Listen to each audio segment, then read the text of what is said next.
อนในวัยเรียนที่เคยแอบเขียนแอบอ่านทุกวิชาสิ่งใดบ่เป็นเฮาก็ช่วยกันคนหามีบางเวลาที่เฮาบ่เข้าใจกันเคยร่วมชีวิตความทุกข์ลำบากมีความยุ่งยากลำบากอย่าท้อใจเพื่อนเอ้ยเข้ามาจับมือกันแล้วเริ่มใหม่พร้อมกันก้าวไปถึงฝันมีความสุขสันต์สุขใจมีความทุกข์เฮาก็ทุกข์ด้วยกันบนเส้นทางฝั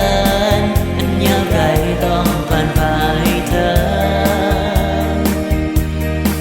มีบางเวลาที่เหงาพวกเฮาก็สวนกันมาดีดกีตาร์มาฮ้องเพลงให้ชื่นใจคิดถึงเพื่อนในวัยเรียนมีความภาคเพียรและสามัคคี